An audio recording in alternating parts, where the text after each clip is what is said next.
La censura de prensa, la persecución a intelectuales, el allanamiento de mi casa en el Tigre, el asesinato de amigos queridos y la pérdida de una hija que murió combatiéndolos son algunos de los hechos que me obligan a esta forma de expresión clandestina, después de haber opinado libremente como escritor y periodista durante casi 30 años. El primer aniversario de esta junta militar ha motivado un balance de la acción de gobierno en documentos y discursos oficiales, donde lo que ustedes llaman aciertos son errores. Los que reconocen como errores son crímenes, y lo que omiten son calamidades. El 24 de marzo de 1976, derrocaron ustedes a un gobierno del que formaban parte, a cuyo desprestigio contribuyeron como ejecutores de su política represiva, y cuyo término estaba señalado por elecciones convocadas para 9 meses más tarde. En esa perspectiva, lo que ustedes liquidaron no fue el mandato transitorio de Isabel Martínez, sino la posibilidad de un proceso democrático donde el pueblo remediara males que ustedes continuaron y agravaron. Ilegítimo en su origen, el gobierno que ustedes ejercen pudo legitimarse en los hechos recuperando el programa en el que coincidieron en las elecciones de 1973 el 80% de los argentinos, y que sigue en pie como expresión objetiva de la voluntad del pueblo, único significado posible de ese ser nacional que ustedes invocan tan a menudo. Invirtiendo ese camino han restaurado ustedes la corriente de ideas e intereses de minorías derrotadas que traban el desarrollo de las fuerzas productivas, explotan al pueblo y disgregan la nación. Una política semejante solo puede imponerse transitoriamente prohibiendo los partidos, interviniendo los sindicatos, amordazando la prensa e implantando el terror más profundo que ha conocido la sociedad argentina. 15.000 desaparecidos, 10.000 presos, 4.000 muertos, decenas de miles de desterrados son la cifra desnuda de ese terror. Colmadas las cárceles ordinarias, crearon ustedes en las principales guarniciones del país virtuales campos de concentración donde no entra ningún juez, abogado, periodista, observador internacional.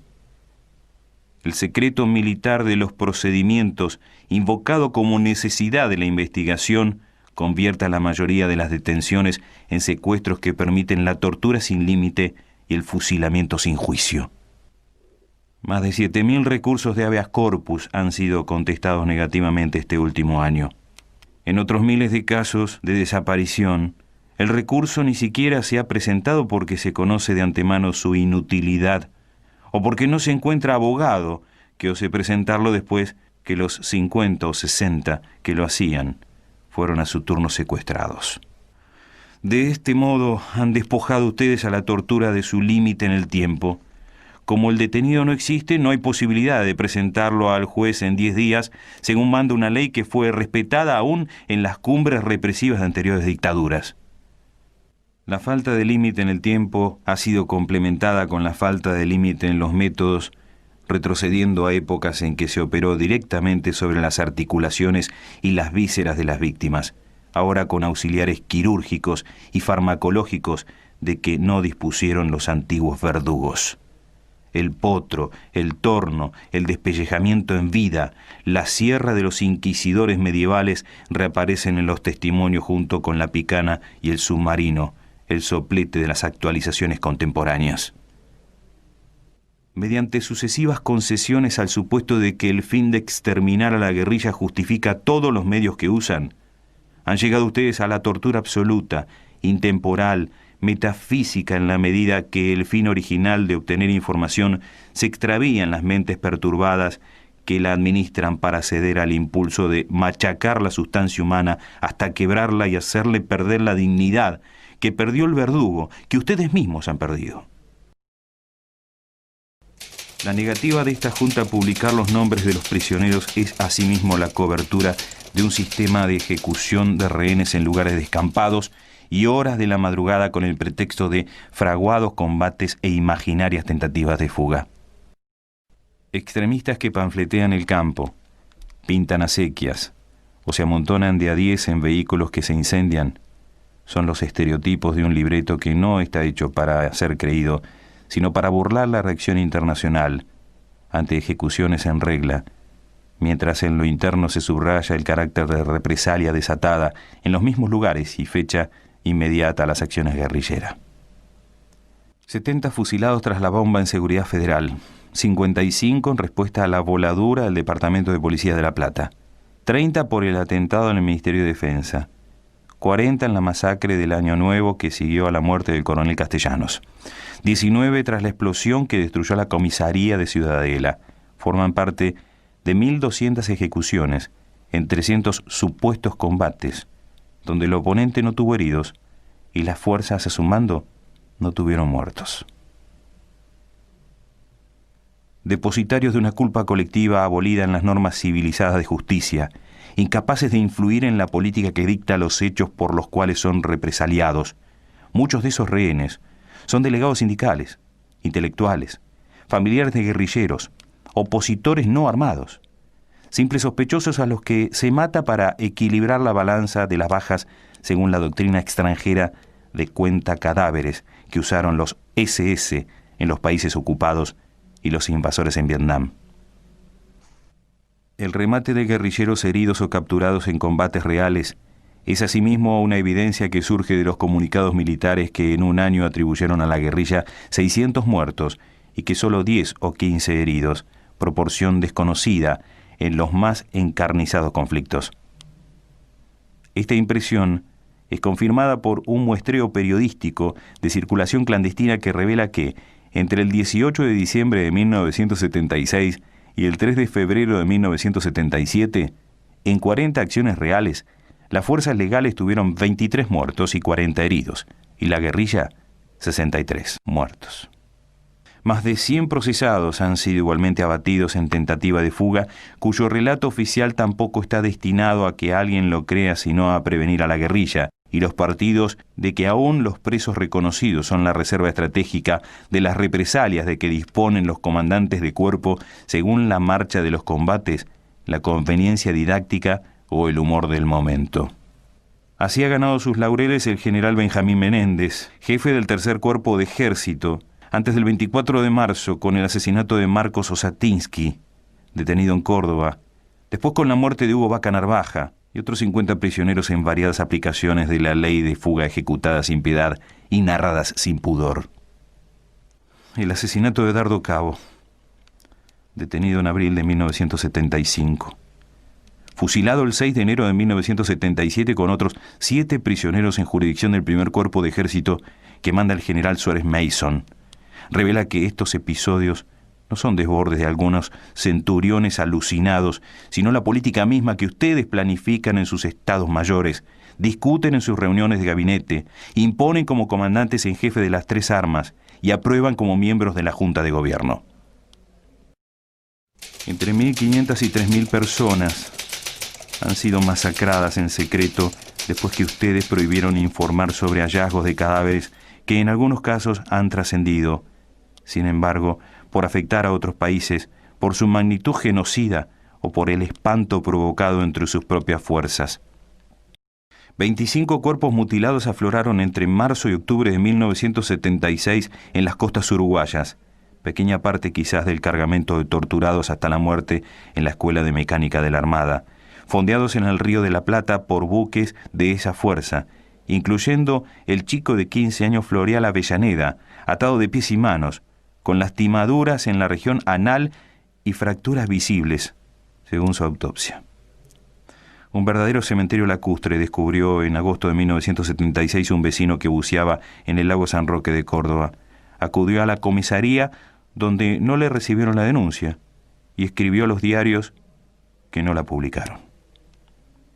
34 cadáveres en Buenos Aires entre el 3 y el 9 de abril de 1976, 8 en San Telmo el 4 de julio, 10 en el río Luján el 9 de octubre. Sirven de marco a las masacres del 20 de agosto que apilaron 30 muertos a 15 kilómetros de Campo de Mayo y 17 en Lomas de Zamora. En esos enunciados se agota la ficción de bandos de derecha, presuntas herederas de las 3A de López Rega, capaces de atravesar la mayor guarnición del país en camiones militares, de alfombrar de muertos el Río de la Plata o de arrojar prisioneros al mar desde los transportes de la Primera Brigada Aérea 7, sin que se enteren el general Videla, el almirante Macera o el brigadier Agosti. Las 3A son hoy las 3 armas, y la junta que ustedes presiden no es el fiel de la balanza entre violencias de distintos signos, ni el árbitro justo entre dos terrorismos, sino la fuente misma del terror que ha perdido el rumbo y solo puede balbucear el discurso de la muerte. La misma continuidad histórica liga el asesinato del general Carlos Prats durante el anterior gobierno, con el secuestro y muerte del general Juan José Torres, Selmar Michelini, Héctor Gutiérrez Ruiz y decenas de asilados en quienes se ha querido asesinar la posibilidad de procesos democráticos en Chile, Bolivia y Uruguay. La segura participación en esos crímenes del Departamento de Asuntos Extranjeros de la Policía Federal, conducido por oficiales becados de la CIA, como los comisarios Juan Gatey y Antonio Getor, sometidos ellos mismos a la autoridad de Mr. Hathaway, jefe de la CIA en Argentina, es semillero de futuras revelaciones como las que hoy sacuden a la comunidad internacional, que no han de agotarse siquiera cuando se esclarezcan el papel de esa agencia y de altos jefes del ejército, encabezados por el general Menéndez, en la creación de la Logia Libertadores de América, que reemplazó a las 3A, hasta que su papel global fue asumido por esa junta en nombre de las 3 armas. Este cuadro de exterminio no excluye siquiera el arreglo personal de cuentas como el asesinato del capitán Horacio Gándara, quien desde hace una década investigaba los negociados de altos jefes de la Marina, o del periodista de Prensa Libre Horacio Novillo, apuñalado y calcinado, después de que ese diario denunció las conexiones del ministro Martínez de Hoz con monopolios internacionales. A la luz de estos episodios cobra su significado final la definición de la guerra pronunciada por uno de sus jefes. La lucha que libramos no reconoce límites morales ni naturales, se realiza más allá del bien y del mal.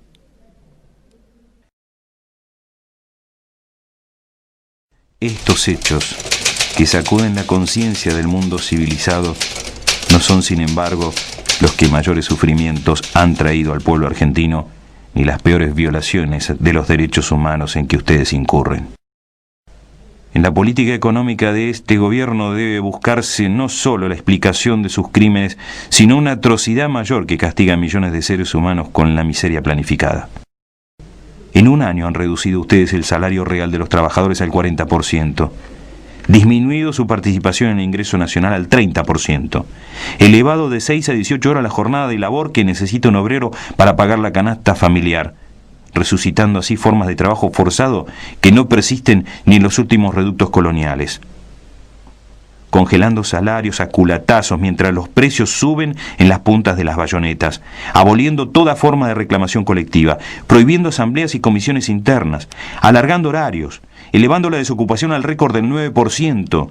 prometiendo aumentarla con 300.000 nuevos despidos. Han retrotraído las relaciones de producción a los comienzos de la era industrial y cuando los trabajadores han querido protestar, los han calificado de subversivos, secuestrando cuerpos enteros de delegados que en algunos casos aparecieron muertos y en otros no aparecieron. Los resultados de esa política han sido fulminantes. En este primer año de gobierno el consumo de alimentos ha disminuido el 40%, el de ropa más del 50%, el de medicinas ha desaparecido prácticamente de las capas populares. Ya hay zonas del Gran Buenos Aires donde la mortalidad infantil supera el 30%, cifra que nos iguala con Rhodesia, Dahomey o las Guayanas. Enfermedades como la diarrea estival, las parasitosis y hasta la rabia, en que las cifras trepan hacia marcas mundiales o las superan. Como si esas fueran metas deseadas y buscadas, han reducido ustedes el presupuesto de la salud pública a menos de 1/3 de los gastos militares, suprimiendo hasta los hospitales gratuitos mientras centenares de médicos, profesionales y técnicos se suman al éxodo provocado por el terror, los bajos sueldos o la racionalización. Basta andar unas horas por el Gran Buenos Aires para comprobar la rapidez con que semejante política la convirtió en una villa miseria de 10 millones de habitantes. Ciudades a media luz, barrios enteros sin agua, porque las industrias monopólicas saquean las napas subterráneas, millares de cuadras convertidas en un solo bache porque ustedes solo pavimentan los barrios y adornan la Plaza de Mayo, el río más grande del mundo contaminado en todas sus playas porque los socios del ministro Martínez de Hoz arrojan en él sus residuos industriales y la única medida de gobierno que ustedes han tomado es prohibir a la gente que se bañe. Tampoco en las metas abstractas de la economía, a las que suelen llamar el país, han sido ustedes más afortunados. Un descenso de Producto Bruto que orilla el 3%, una deuda exterior que alcanza $600 por habitante, una inflación anual del 400%, un aumento del circulante que en solo una semana de diciembre llegó al 9%. Una baja del 13% en la inversión externa constituyen también marcas mundiales, raro fruto de la fría deliberación y la cruda inepcia. Mientras todas las funciones creadoras y protectoras del Estado se atrofian hasta disolverse en la pura anemia, una sola crece y se vuelve autónoma. 1.800 millones de dólares que equivalen a la mitad de las exportaciones argentinas presupuestados para seguridad y defensa en 1977. 4.000 nuevas plazas de agentes a la Policía Federal. 12.000 en la provincia de Buenos Aires, con sueldos que duplican el de un obrero industrial y triplican el de un director de escuela, mientras el secreto se elevan los propios sueldos militares a partir de febrero en un 120%. Prueban que no hay congelación ni desocupación en el reino de la tortura y de la muerte, único campo de la actividad argentina donde el producto crece y donde la cotización por guerrillero abatido sube más rápido que el dólar. Dictada por el Fondo Monetario Internacional según una receta que se aplica indistintamente al Zaire o a Chile, a Uruguay o Indonesia, la política económica de esa junta solo reconoce como beneficiarios a la vieja oligarquía ganadera, la nueva oligarquía especuladora y un grupo selecto de monopolios internacionales encabezados por la ITT, la ESO, las automotrices Steel, la Siemens, al que están ligados personalmente el ministro Martínez de Hoz y todos los miembros de su gabinete. Un aumento de 722% en los precios de la producción animal en 1976 define la magnitud de la restauración oligárquica emprendida por Martínez de Hoz en consonancia con el credo de la sociedad rural, expuesto por su presidente, Celedonio Pereda. Llena de asombro que ciertos grupos pequeños pero activos sigan insistiendo en que los alimentos deben ser baratos. El espectáculo de una bolsa de comercio donde en una semana ha sido posible para algunos ganar sin trabajar el 100 y el 200%, donde hay empresas que de la noche a la mañana duplicaron su capital sin producir más que antes. La rueda loca de la especulación en dólares, letras, valores ajustables, la usura simple que ya calcula el interés por hora, son hechos bien curiosos bajo un gobierno que venía a acabar con el festín de los corruptos. Desnacionalizando bancos se ponen el ahorro y el crédito nacional en manos de la banca extranjera. Indemnizando a la ITT y a la Siemens, se premia a empresas que estafaron al Estado. Devolviendo las bocas de expendio, se aumenta las ganancias de la YEL y la ESO. Rebajando los aranceles aduaneros se crean empleos en Hong Kong o Singapur y desocupación en la Argentina. Frente al conjunto de esos hechos cabe preguntarse ¿quiénes son los apátridas de los comunicados oficiales? ¿Dónde están los mercenarios al servicio de intereses foráneos? ¿Cuál es la ideología que amenaza al ser nacional? Si una propaganda abrumadora, reflejo deforme de hechos malvados, no pretendiera que esa junta procura la paz, que el general Videla defienda los derechos humanos o que el almirante Macera ama la vida, aún cabría pedir a los señores comandantes en jefe de las tres armas que meditaran sobre el abismo al que conducen al país, tras la ilusión de ganar una guerra que, aun si mataran al último guerrillero, no haría más que empezar bajo nuevas formas, porque las causas que hace más de 20 años mueven la resistencia del pueblo argentino no estarán desaparecidas, sino agravadas por el recuerdo del estrago causado y la revelación de las atrocidades cometidas. Estas son las reflexiones que en el primer aniversario de su infausto gobierno he querido hacer llegar a los miembros de esa junta, sin esperanza de ser escuchado, con la certeza de ser perseguido, pero fiel al compromiso que asumí hace mucho tiempo, de dar testimonio en momentos difíciles.